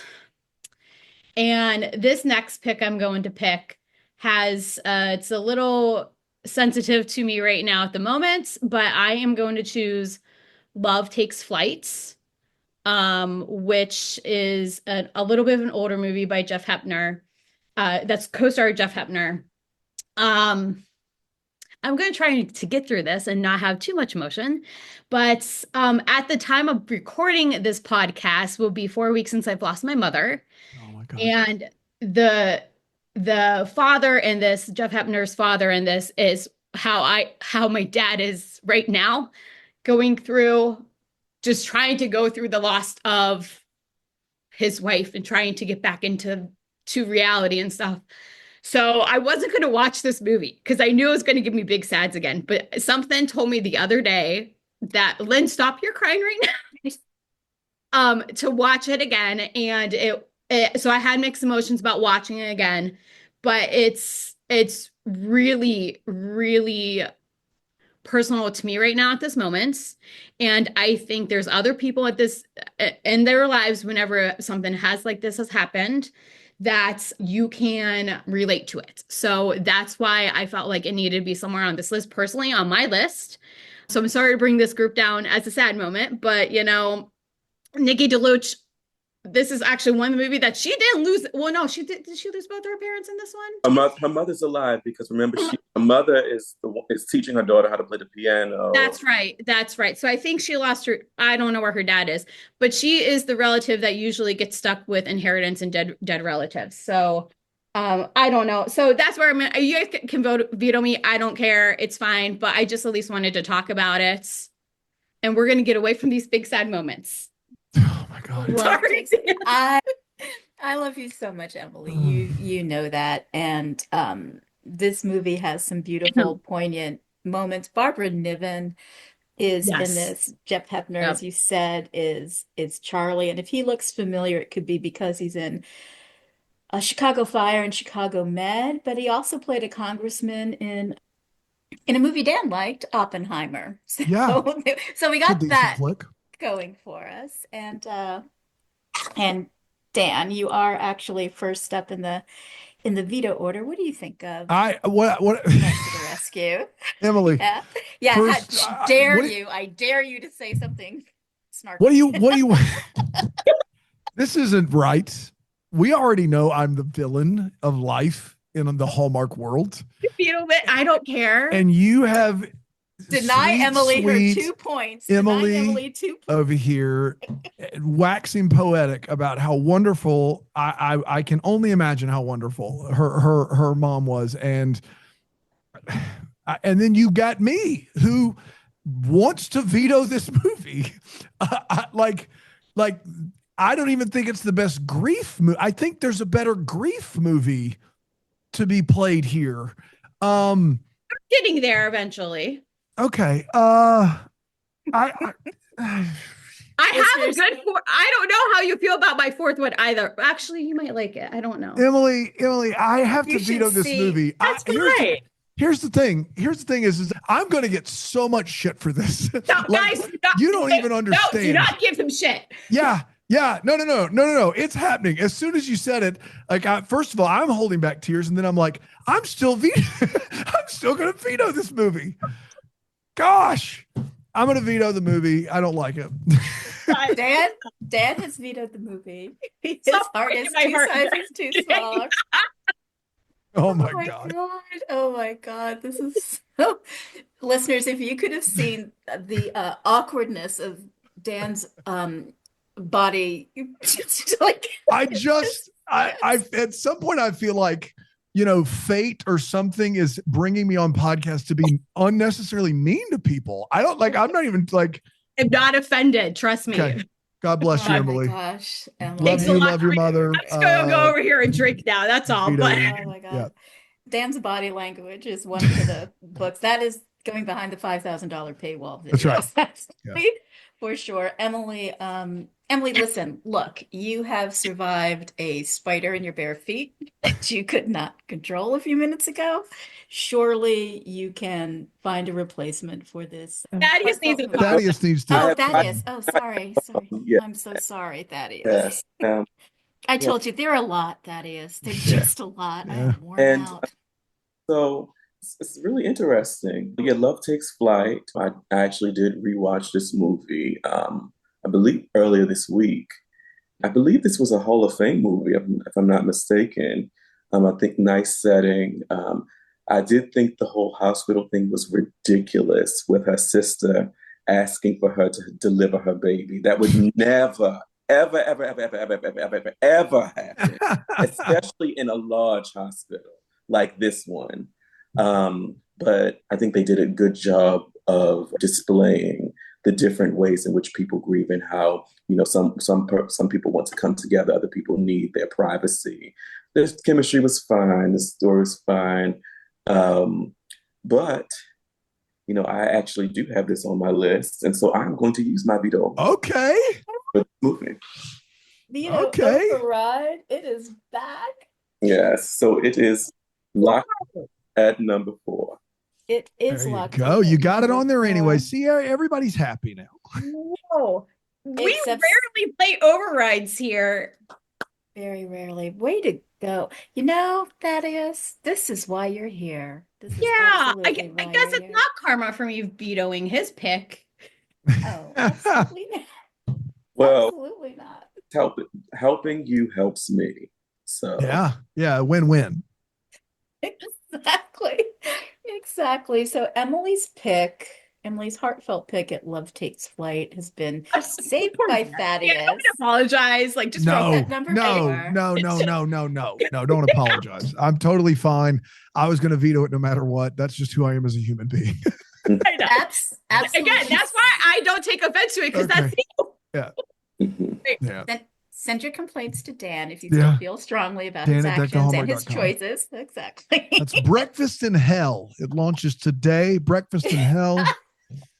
Wherever you listen One to podcast I'm podcasts. now not going to listen to because you vetoed my movie.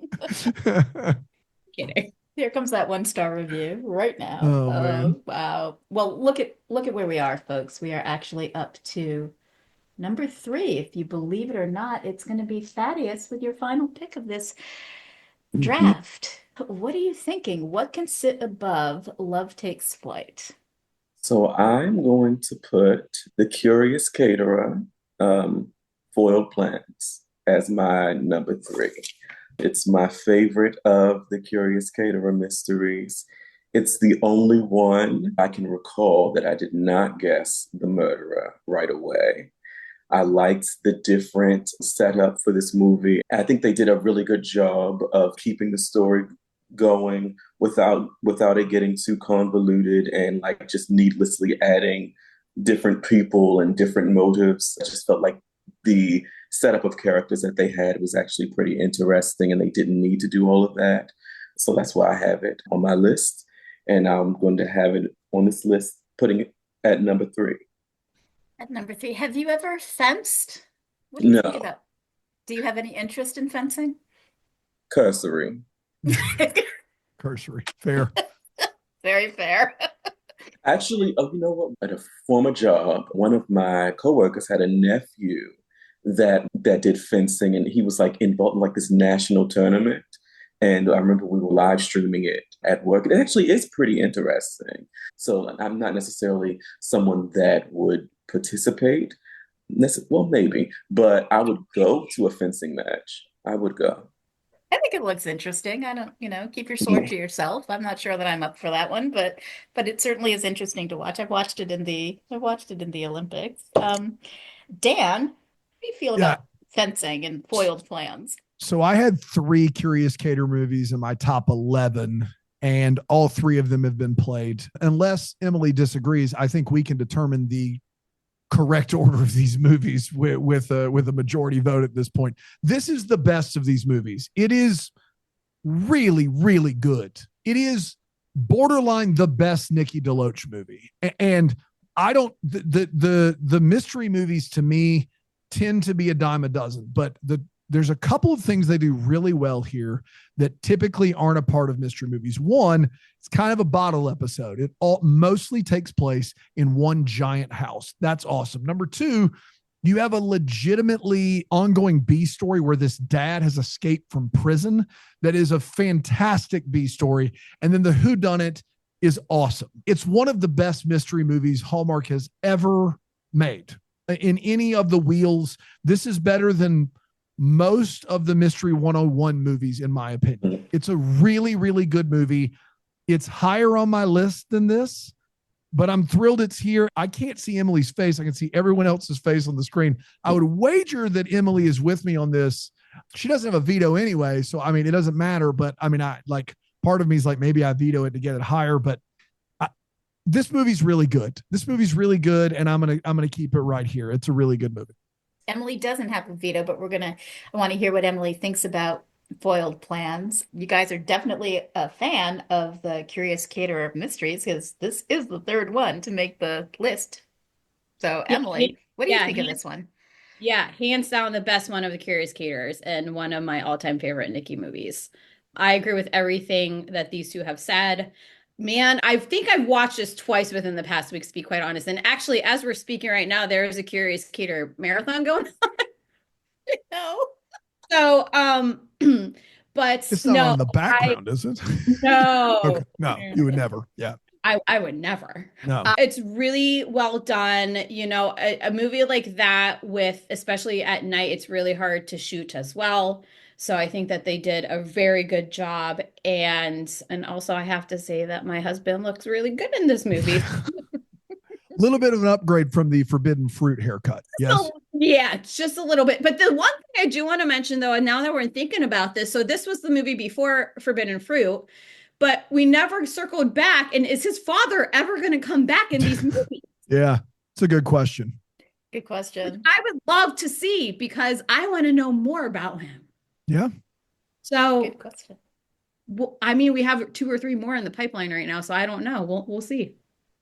But yes, this movie is, yeah, what I would do if I had a veto would only go higher. But yeah, top 3, great. Top 3 is great. All right. So just to let you guys know, just a little recap here. Dan, you still have 1 veto left. Emily, you have a veto override. And Thaddeaus has 1 veto and 1 veto override left. As we move to number 2, which is going to be Emily's final pick. What are you thinking? What's going to be above foiled plans? A little bit in a pickle. I just need to talk this through. My first and second ones are already chosen. My third one, I have a feeling could be a potential number 1 pick. But if I play this at 2, and it would be the one that would be chosen at 1, we could get another really awful movie at 1. Mm-hmm. And this is where we get when we get into this cluster. That's right. Okay. So the question is, do I go to a movie where, you know, I'm a fan, but I don't think anyone else is a fan and just do it? Or do I go with what I think could potentially be one and we have a really crappy choice? Or just hear me out. Truly, Madly, Sweetly. Still available. Again, no. I hesitate to make jokes about any other movies that I think are terrible because maybe y'all think they're good. No. I'll take the heat on that one. But now that I'm thinking about, because Dan has number 1 choice, right? Yeah. That's right. And I'm thinking if what I want to play could be his number 1, and what could also maybe be potentially played, I wouldn't be too opposed about. So the guy who has a veto left. Does anybody have a veto left? I have a veto, and Thaddeaus has a veto. Thaddeaus, Yeah. yeah. Yes, I have a veto. Okay, I'm gonna shoot my shot here, and I'm gonna go with something that may not screw up number one spot. Let's do it. What is it? Emily, you look terrified. It's just a game. You know, it I is just a game, promise but you, here's the it's thing. just And a game. when you hear this, you'll understand why probably. Because all my other picks around there have been chosen. I am going again with a Nikki and Andrew movie, and we are gonna go Sweet Autumn. Dear God. Dan, that was out loud, just so you know. Oh, that's a running. I got you. Yep. Emily. Because I you. think my three is what Dan's gonna play at one. Oh, No. I get your strategy, because if you play mine at one, then I'm gonna go nuts at one, because I'm gonna here's Go deep down. We're gonna have a My Family Christmas. right. Like, yeah, we can talk about this now, or we can talk about it afterwards, because I think it bothers Lynn sometimes. I just talk full strategy out loud, but Yep. like I literally, if you play my one at two, I'm gonna sit here and just chuck stuff at the wall to make sure you leave with nothing. If you're gonna beat me in this game, Thaddeus, he's played great. You've played great, Emily. If you're gonna beat me, you leave with nothing. you beat me, but you don't leave with any baggage. You don't get to take something to the next round. You beat me, you earned it, and it cost you something. But if you play this is a lot smarter in my opinion. But sorry. Yeah. So that's why I'm going to do it. No, and we've had this. I feel like this is like taking me back to September 2022. Oh my God, my eye is twitching. Yeah. So, hey, we've come a long way, Lynn. So Absolutely. that's Sweet Autumn with Nikki and Andrew. I don't know how many Nikki Andrew ones are on this list now. I think we're at 4. But of course, their chemistry is always great. She inherited a business. There we go. The wrong inheritance. Relatives. There's Was a her mystery aunt. involved. There's Yeah. the trying to find a key. I mean, I'm not a big fan of maple, but like I would eat their maple candy. And at this point, I'm not even going to go further on, because what I'm going to say again is what I said a few years ago. And Dan thought I was absolutely batshit crazy. So I'm not even going to go there. Sweet Autumn at number 2. All right. Let's not forget Andrew is a pick your own adventure book in this movie. Oh, what one of the worst lines ever written. Choose your own It really was. God, Oh my so God. stupid. I just all right, so Sweet Autumn 2020. All right, so positive thing, Andrew Walker's character's name is Dex. It's just a great Hallmark movie name for a guy. I can say that. This is their 3rd movie together. There's a strong maple presence, and as someone who lives in New England and has real maple syrup, that's good for me. That works for me. Other than that, I am tapped out. Dan, what say you? So there are worse Andrew Walker, Nikki Deloach pairings. Name one. I'm not yet, but after we finish, The perfect for strategic reasons, I will name them afterwards. This is not the best Nikki Deloach, Andrew Walker tandem movie, but The Kiss sure is. And this is the original Kiss and Big Ones here. That's what we're dealing with here. For that reason, I'm going to keep it right there. Wow. Sweet Autumn. For me, anyway. Thaddeus could do what he wants with his veto, but I'm going to keep it right there. Trust me, don't do it. We'll be screwed at number 1. So I see what you're doing. And one way or another, you're not going to be correct, because I'm leaving with something from this. Well, veto override, you will, yeah. You all. I know. I told you they're a lot. This seems like a conspiracy. It isn't. This seems like a conspiracy to get me to lose my veto so that something heinous can be played at number 1. And this is so great. This is so below Dr. Thaddeus. It's so below him. We do this show, Lynn. Please come back again, Thaddeus. Please. He won't come back with Dan and I on the same panel. I can tell you that right now. Lord. I seriously, Lord is right. This is the other podcast, Drafting in Hell. I would be in the bottom of the barrel, just saying. Oh my gosh. That is you do what you feel is the right thing to do. Yeah. Vroom, While vroom to he you. thinks about that, we can talk about the second drink, Oh, good. Yeah. Thank God. Please. which I need was one. sweet autumn apple and rum. Also can be found on our Instagram page. Nice save there, EB. Same. Is it maple bourbon? Yeah, it should be. Oh my gosh. Thaddeus is thinking long and hard about this. Mm. Mhm. I love this. I don't even care if I win. This was a win for me. Just this right here.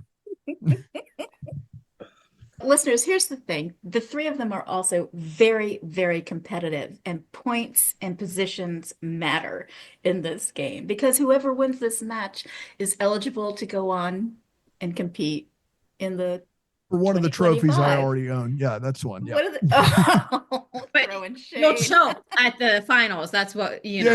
Yeah. 2024 wasn't my year. It was a bad year. Bad year for contests and elections. It was just bad. It's bad. A lot of bad winners that year. I'm of just bad kidding. I winners. don't even know. Just sorry. Jenna, you're one. Okay. And Lady Panda, you're wonderful too. Jillian, we love you. Oh, Thaddeus, what are you gonna do? I know. It's not that hard. I cannot believe that you put me in this position. Yeah, it's so great. This is terrible. Okay. Alonso doesn't know what he's missing here. Mm. Oh, Hey, but if you don't mess with it, you could actually leave with a veto and a veto override if you agree with my one. While Thaddeus is thinking, so Erinbeth, you and I have seen everyone's lists. We know the potential for all Yes. kinds of things. And this is why I'm just very curious, Thaddeus. What are you going to do about Sweet Autumn at number 2? I cannot believe that you put me in this position. This is so great. Ugh. Have you tried flipping your phone? Like Jenna. Yes. That's what I had to do in the mystery draft. I had to flip my phone. Okay. So obviously, Sweet Autumn isn't on my list. So that's the thing. If it was on my list, I'd probably let it stay because, there's a couple, I would still have my veto and I could, help determine that a movie that truly deserves to be number one is actually number one. I actually did think about putting Sweet Autumn in my top 10. That sounds good enough to me. Yeah, but I did not do it.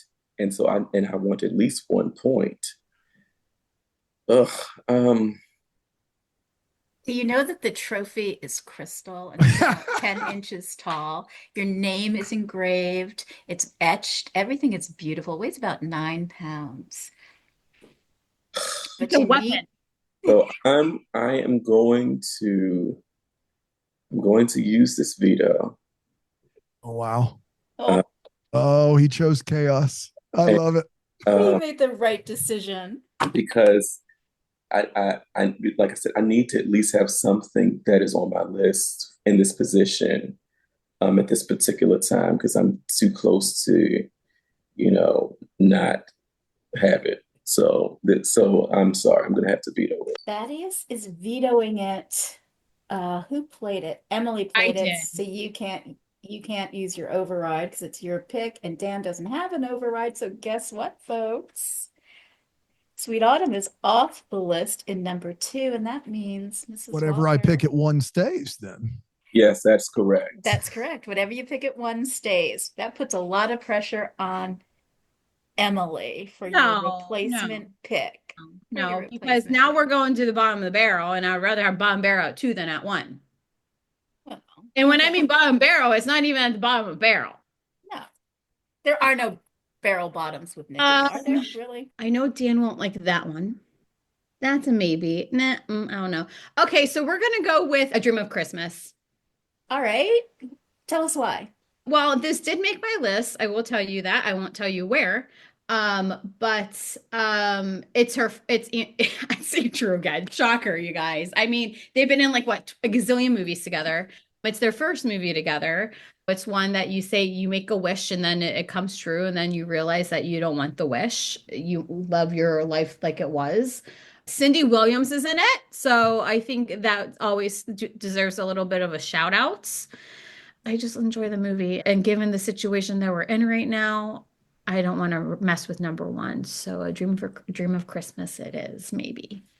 Dream of Christmas 2016. It's a sliding doors trope. It did not make the top 10 list of the sliding doors time travel time loop movies draft that Dan, Bran, and Brian did in April of 2024. Great movie, 2016. But Dan, A Dream of Christmas at number two. This movie is worse than Sweet Autumn on a number of fronts. Yep. I feel like if I if I keep it here, I might win, and if I veto it, I think I have a better chance of winning. But I also, part of me does want to veto this purely to watch and see just how much Emily wants that number one pick on the thing. Because I mean, I know Sweet Autumn's not on Thaddeus's list. I know that I can guarantee myself 2 points at number one, but I think everybody else is going to get 2 points at number one. You never know. You Yeah, never you know. don't. Again, if you veto it and I choose number one, and it could be potentially really awful at number one. Yeah, it could. I mean, And it will. I mean, I could choose anything at one. Truly, madly, sweetly. I could choose Truly Madly Sweetly. I could choose Sweet Autumn. Perfect Catch is still out there. I mean, Reunited at Christmas, Merry Christmas times 11. Christmas. That dumb Christmas. grill caterer movie. Does Thaddeus have Dream of Christmas on his list? That's the question. That is the question. That could change everything. Yeah. I can tell you right now, I'm probably not winning. I'm going to say he doesn't have it on his list, and I'm going to let it stay there. And I'm going to hold a video and keep it with me for when I come back in, usually April. what, August, April. I'm back. This is April. No, wait, is this August, September. I usually come back around that time. I'm going to keep that veto with me, Lynn, and I'm going to let it stand right there. Okay. That is So down. I don't Yeah. have a veto anymore because I was forced to use it on this round. You were not forced to use it. You chose to use it. That's a different thing. I don't really have much to contribute. This movie, it was their first, I believe it was their first movie together. Also with Lisa DeRue was also in this movie. So that trio together, the little time travel thing, they had great chemistry. I liked her having a chance to reevaluate her life. What I really didn't like was the way that she kind of just completely gave up everything that she wanted in order to support him at the end of the movie. Had this movie had a different ending where there was a bit more of a compromise, I probably would have enjoyed it a lot more than I did. But like I said, since I can't veto it, there's nothing more that I can say. So it will stay in its place at number two on this list. I don't think it deserves to be number two on this list. No, it doesn't. However. Yeah, it doesn't. No. So, I can't argue. So let's move on to number one. Oh my God. I cannot wait for personal lists to be revealed. That's all I'm going to say. Thaddeus, you must be one heck of a fabulous doctor. I would be your patient anytime, anytime. All right, we have locked in A Dream of Christmas at number two. So here we go. Curious Caterer, Forbidden Fruit at number 10, A World Record Christmas at number 9, Love to the Rescue at number 8, Cranberry Christmas at 7, Our Holiday Story at 6, Curious Caterer Dying for Chocolate at 5, Love Takes Flight at 4, At 3, Curious Caterer Foiled Plans. At 2, A Dream of Christmas. And at number 1, Daniel Thompson, What's It Going to Be? So normally you want the first pick in a draft like this, so you can make sure that anybody that has a veto has a conscience and has to play it. That's why you take it. Nobody has any vetoes left, so we did our job here on Hallmark Movie Drafts. Nobody needs to go home with a veto. Veto override's fine, but nobody goes home with a veto.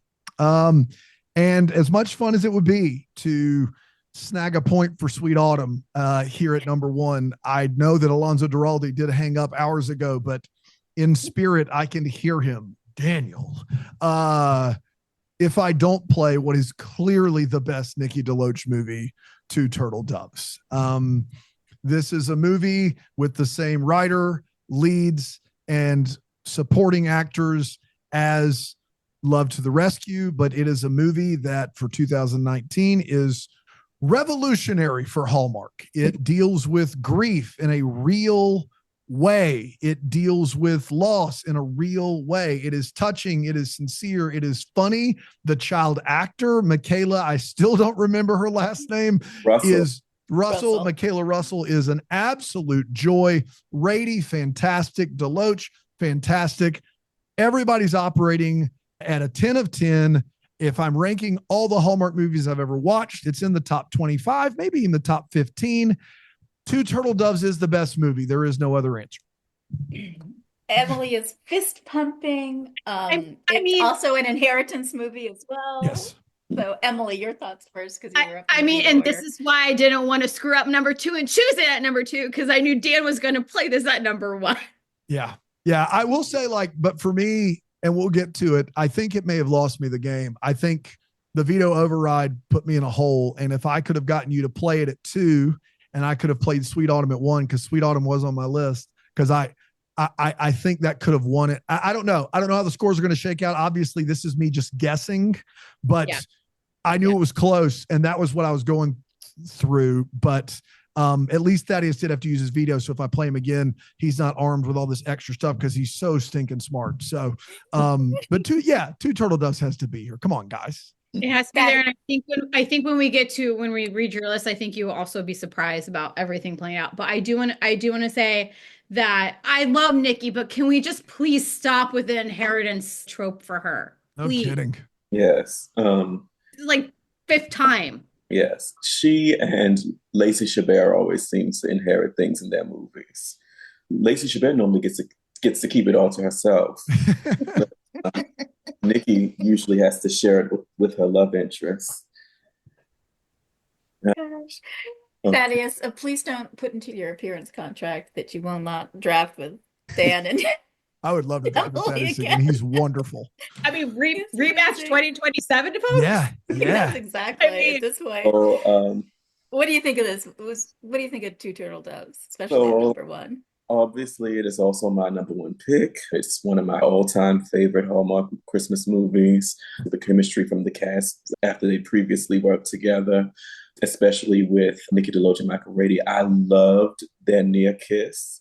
It was, especially for the time, one of the best near kisses in that they actually had a reason why they stopped the kiss. It wasn't just, a phone ringing or someone interrupting them. They both took a beat and they said and talked about, like adults, why they shouldn't kiss and get together right away.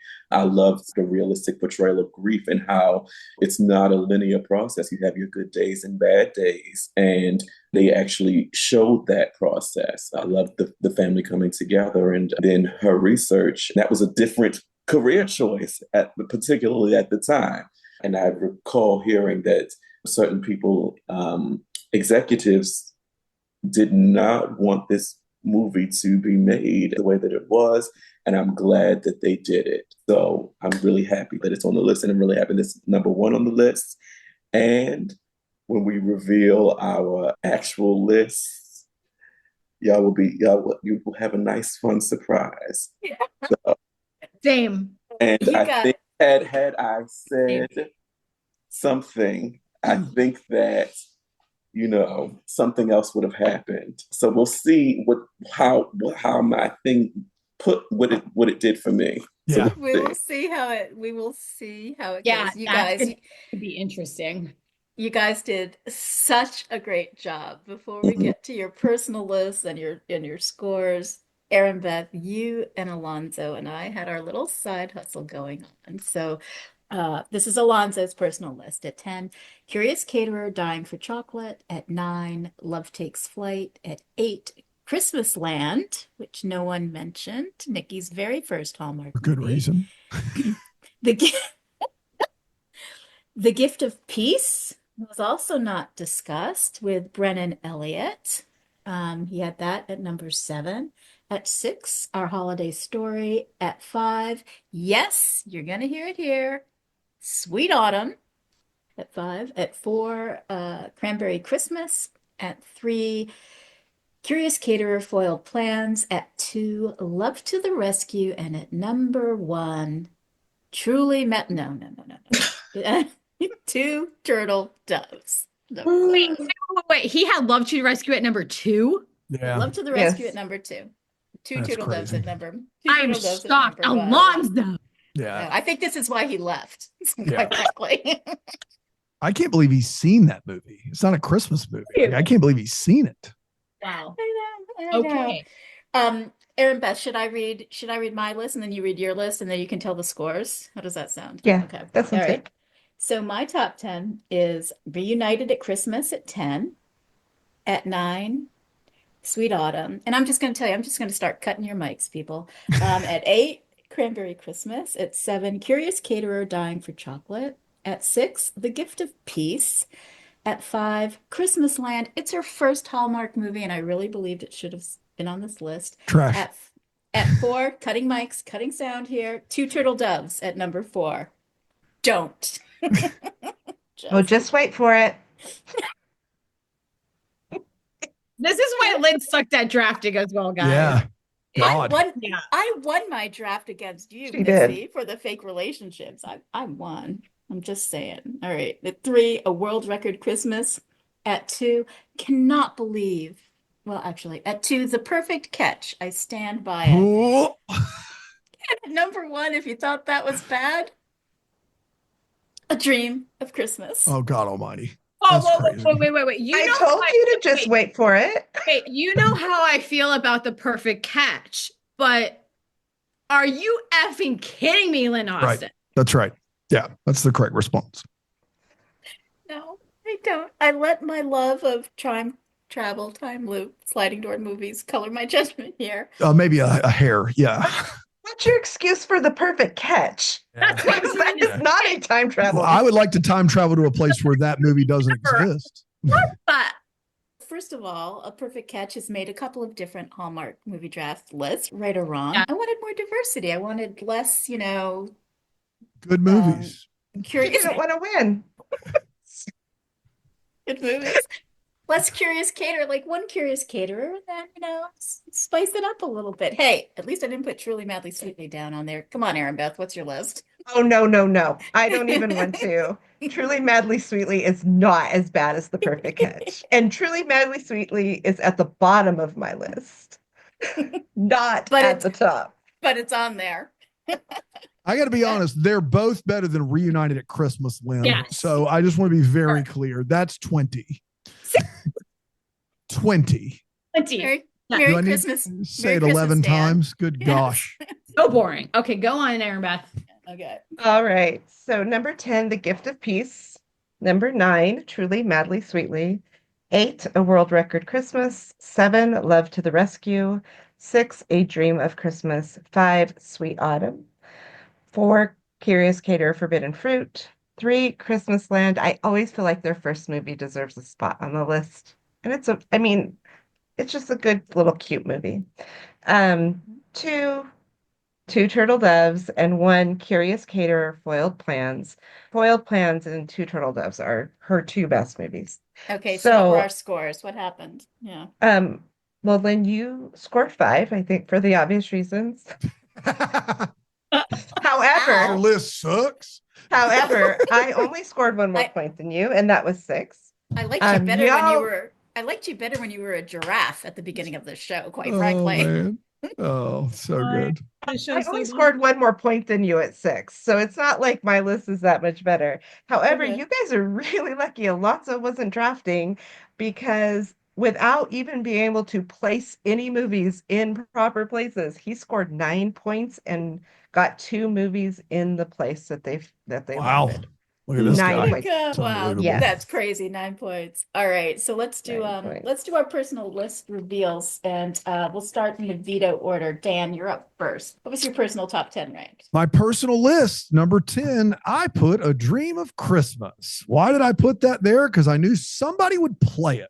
I have no desire for that to be anywhere near a top 10, but when I turn in a top 10 to Lynn, I'm guessing what others are going to play. So that was 10. And same goes for number 9, where Sweet Autumn is hanging out at number 9, because I knew someone would play it, although they didn't end up on the list. Number 8, Love to the Rescue. 7, Curious Cater, Dying for Chocolate. 6, Cranberry Christmas. 5, World Record Christmas. My only disappointment, 4, Gift of Peace, which really solid movie. She just isn't really as much of a lead, and I get why people didn't play it. But if we want to talk about movie making quality and how well a movie is written, Gift of Peace is one of the best 4 movies she's made. 3, Our Holiday Story. 2, Curious Caterer, Foiled Plans. Number 1, Two Turtle Doves. Awesome. Emily, what's your list? I'm just gonna say that I know I didn't win, and that's okay. But I got a lot of my movies on this list, and I am thrilled. Congrats.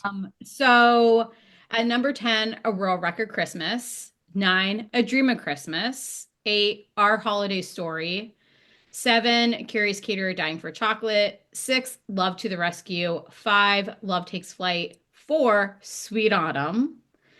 Here's ready for a shakeup, people. Number 3, Two Turtle Doves. 2, Cranberry Christmas. 1, Foil Plans. Oh, great. That's where I lost it. Interesting. Interesting list. Wow. I almost did that.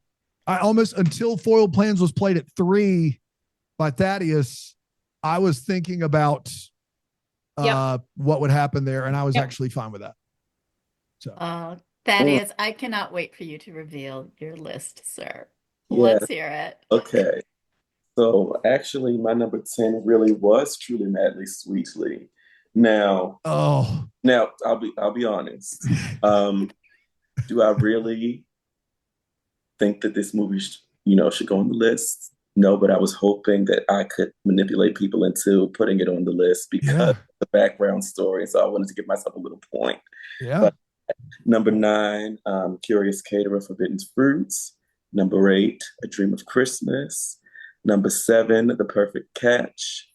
Number 6, Love Takes Flight. Number 4, The Curious Caterer, Four Plans. Number 4, Cranberry Christmas. Number 3, A World Record Christmas. Number 2, Love to the Rescue. And number 1, Two Turtle Doves. There you go.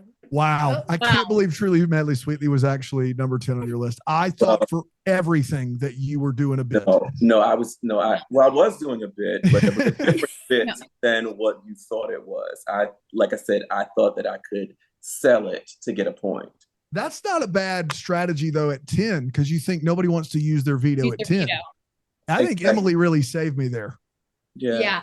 I think when you played that, I was like, ooh, I don't know. Do I do it? I'm like, so I don't know where Dan put it on his list, but for me, because we were going to talk about this, it's 18 on my list. Yeah, it's 19. Reunited Christmas is 20. Same here. And then I have 5 more minutes at 19. Yeah, I have 18 Perfect Catch, 17 5 more minutes. Yeah, I'm just going to talk about Perfect Catch. Well, I mean, Lynn's top 10, that's basically 11 to 20 for me. Yeah. So I didn't even have Perfect Catch is 12 on me just because it's the first movie I ever saw with them both in it. And so it has, but I knew it wasn't even going to get played. And the fact that some big fat series had it on their list, I'm absolutely freaking shocked here. I put it on the list because you were on here and because you're Mrs. Walker. So that's why I put it on the list. So I got to be honest. I asked Erin Shea, I put up all 20 movies and I was like, which of these movies would be number 1? She was like, maybe Perfect Catch. I was like, you're crazy. And then and then she was like, it's not the best one, but it's the one I remember. And I almost put it on because she said that, but then I had that vision of Andrew Walker pitching a baseball and I couldn't. Couldn't do it. No. I think it was Well, like I think it was like 8 on his draft, and that was like as high up as it will ever go. Oh my gosh. Yeah. But thank you for bringing in my dear friend Erin on talking about this because Yeah, of course. Yeah, and Aaron Shea is absolutely right because it was number 2 on my list. Absolutely. Of Oh my course. gosh. Aaron Beth, let us have it. What are the scores Right. here? What Well, happened? Emily was correct. She did not win. However, she did get all but one of her movies on the list. All right. The only movie she didn't get on the list was Sweet Autumn. If you guys had vetoed A Dream of Christmas in any way, it would have been worrisome Oh yeah. if you'd been able to. But yeah, so she scored 9 points. So the question is, both you and Thaddeus scored with 8 movies on the list. You both had Two Turtle Doves as number 1, so you each got 2 points there. However, Dan also placed Love to the Rescue at number 8. So with 10 points to Thaddeus's 9 and Emily's 9, Dan takes the cake from Boy. Truly Madly Sweetly Bakery. Oh my goodness. What what a a whirlwind. wild the thing is, if I hadn't done that, That's right. I would have put the other Curious Caterer movie, like the first one, Yeah. as my number 10. And actually we would have tied. Ugh. I will say this. I was playing against myself and didn't know it because if Emily had played Two Turtle Doves at 2, we could have had a mess. Emily saved me there. Mhm. And me, like I was thinking to veto Dream of Christmas, and had I done that, I think I'd have lost because I wouldn't have gotten I'd have been down to 8 or 9, but you could have moved up. So if you were to veto that, I knew I still wouldn't have played Two Turtle Doves, but it would have gone to Grilling Season. That would have been the next movie. oh no. Yeah. Oh, that would have That been are tough. perfect catch, Dan, to be quite Yeah. honest. That are Not- perfect catch.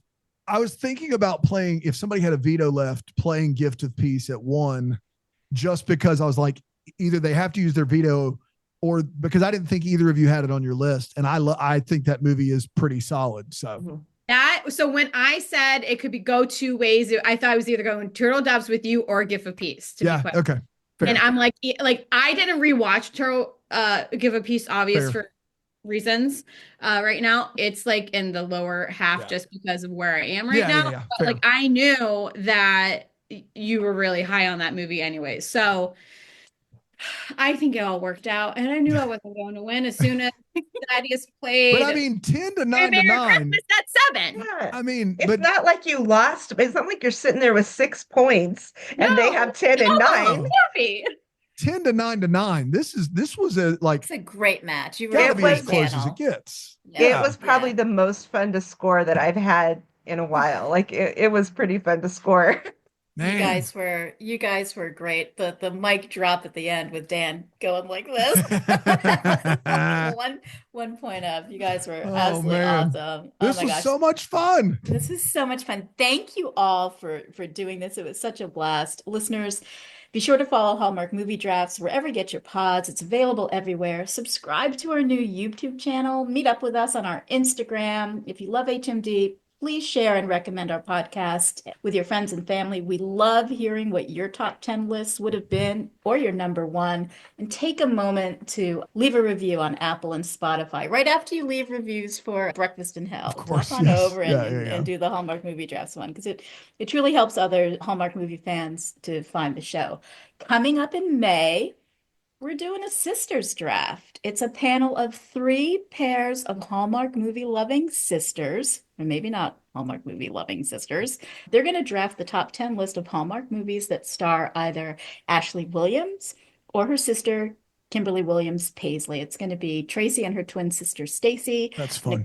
Nicole and her sister Jill, who we already know does not like Hallmark movies. I love it. So this is going to be awesome. And Christine and her sister. All right. Once more, for the final time, here's the definitive list of the 10 best Hallmark movies starring Nikki Deloach, as drafted by Emily, Dan, and Thaddeaus. Here we go. At 10, Curious Caterer, Forbidden Fruit.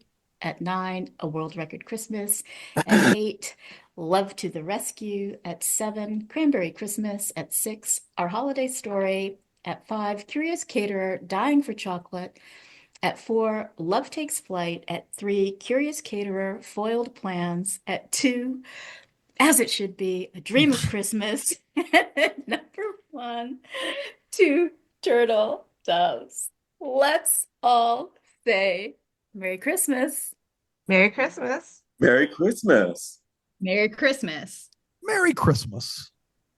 Merry Christmas. Merry Christmas. Merry Christmas. Merry Christmas. Merry Christmas. Bye. Bye. Justice for Perfect Cat. Oh, ain't God justice.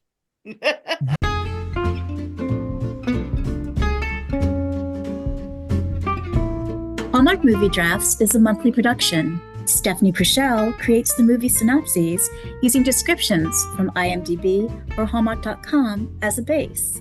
Kate Baca vets the list of eligible movies and manages our Letterboxd account called Hallmark Drafts, where you'll find the list of eligible movies for each show, as well as the final top 10 lists and the panelists who drafted them. Erinbeth Cermak creates the Where to Watch lists and the trivia round questions, and along with Stephanie and Kate, provides additional creative, research, and hosting support. I'm Lynn Austin. I'm the showrunner, producer, and host.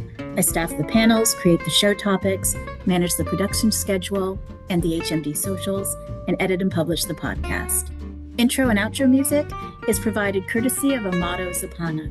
Thank you to the Deck The Hallmark double-deckers who share their passionate opinions on these Hallmark movies that we love, or maybe not love, so much.